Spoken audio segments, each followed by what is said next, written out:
PD 고전을 탐하다. 고영규 PD가 고전에서 다루는 주제들을 현대의 시각으로 풀어서 설명해주는 이야기이다. 예문으로 사용된 책들은 시경, 서경, 주역, 논어, 맹자, 노자, 장자, 순자, 열자, 묵자, 대합, 중용, 사기, 본기, 세가, 열전, 18사략, 공자가어, 한비자, 한서, 후한서, 전국책, 여시춘추, 춘추저시전, 세설신어, 육도, 삼약, 36개, 손자병법, 몽구, 책은담에 이르기까지 다양한 고전들을 인용하고 있다. 이 책은 4개 파트로 구성되었는데 한 장은 마음 다스리기에 관한 고전의 이야기이고 2장은 사람 사귀기로 사람 사이에 필요한 고전을 3장은 맥락 읽기의 장으로 흐름을 파악하는 옛사람들의 지혜를 4장 세상 열기에서는 지도자가 백성을 대하는 마음가짐과 그에 대한 이야기로 구성되어 있다. 고전의 인용책 이름과 인용한 챕터의 한자 뜻까지 함께 알려주고 그 이야기에 나오는 스토리에서 현재 우리가 사는 세상에서 이 교훈이 어떻게 적용되고 필요한 가치인지 이해하기 쉽게 설명한다. 장자의 망지사목계 기덕전 이야기에서는 외부의 자극에 초연한 싸움닭을 목계로 비유하며 모든 감정에 초연하여 자신을 제어하는 기술을 이야기한다. 리더란 외부의 시끄러운 잡음과 여러 압력에도 흔들리지 않고 목과 같이 중심을 잡아야 한다는 교훈을 준다. 계찰개검에서는 신의를 목숨보다 중히 여긴 오나라의 계찰의 이야기에서 우리가 왜 신의를 목숨처럼 지켜야 하는지 이야기한다. 계찰은 자신의 검을 주기로 한 약속을 상대방이 죽은 후에도 지켰으며 이 계찰의 신의를 모두 본받아야 함을 강조한다. 유좌지기의 이야기에서는 잔을 가득 채우면 잔이 뒤집어지며 가득 채울 수 없게 만들어진 유좌기라는 술잔의 이야기와 항상 넘침을 주의했던 선비들의 이야기를 들려주며 지나친 욕심을 경계한 이야기를 들려준다. 한비자의 양포지구에서는 양포의 개가 주인의 옷 색깔이 바뀌니 알아보지 못하고 지저대는 이야기에서 겉모습으로 판단하는 어리석음을 꼬집는다.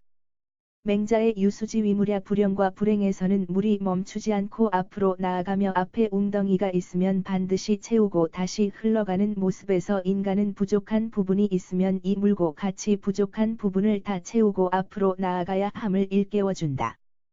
노자에선 곡직전의 이야기가 나오는데 굽고 허리를 숙인 느티나무는 제목으로 쓰이지 않고 보존하여 길게 생명을 유지하며 하늘 높은 줄 모르고 위로 곧게 자란 느티나무는 베어지는 운명을 맞게 된다는 점을 들어 자신을 낮추고 겸손해야 오래 유지할 수 있음을 깨우쳐준다. 논어에서는 회사후소란 이야기가 나오는데 그림이 화려한 색으로 채색이 되어도 본시 그림을 그리는 바탕은 흰색으로 기본이 갖추어져 있어야 그 위에 그림을 그릴 수 있으므로 모든 일은 그 바탕을 먼저 세우는 것이 중요함을 설명한다.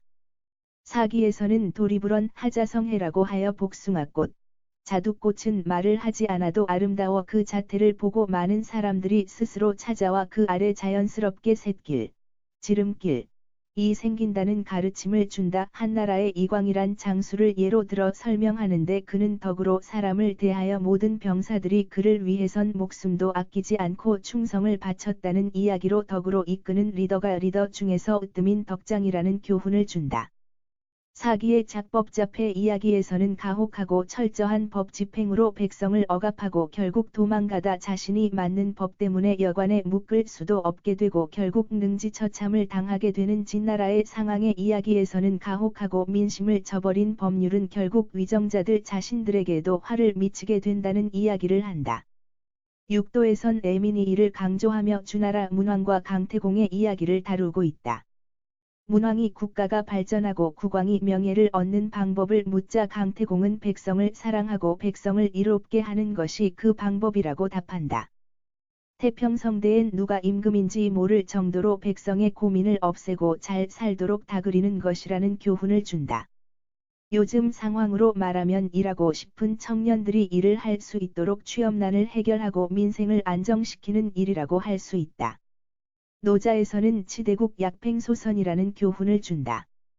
이는 나라를 다스리는 것은 작은 생선을 굽는 것처럼 조심스럽게 해야 한다는 이야기로 너무 자주 법률을 바꾸고 백성들을 규제하는 불합리한 법들을 줄이고 생선이 잘 익도록 기다리며 조심스럽게 다스려야 함을 이야기한다. 사건이 하나 생기면 그에 따른 잦은 법을 양산하여 민초들을 힘들게 하는 정치는 잘못된 정치임을 이야기한다. 최근에 논란이 되는 전환법도 비슷한 경우라고 볼 수 있다. 맹자에서는 무항산무항심의 교훈을 주는데 이는 일정한 직업이 없어 생활이 안정되지 않으면 사람들은 떳떳하고 바른 마음을 가질 수 없다는 뜻으로 백성이 근심 없이 살아갈 수 있도록 기본 생활을 잘 살펴서 정치를 해야 함을 강조한다. 배고픈 사람들에게 법도며 예의는 귀에 들어오지 않는 법이다. 백성이 굶주리지 않도록 나라를 다스리는 것이 가장 중요함을 설명한다. 사기에선 태산불사토양의 이야기가 나오는데 이는 초나라 출신 이사가 진나라의 신하가 되어 진시황에게 제안한 인재등용책의 방안으로 태산은 한 줌의 흙도 마다하지 않았기에 높을 수 있었다는 이야기이다. 여러 나라의 인재를 평등하게 등용한 진나라는 20년 후에 통일을 실현하게 되었다. 수많은 고전에서 우리에게 많은 생각을 하게 만드는 이야기들을 우리 상황에 맞게 풀어서 이야기하여 아주 어렵지 않게 내용을 이해할 수 있게 잘 만든 책이라고 생각한다.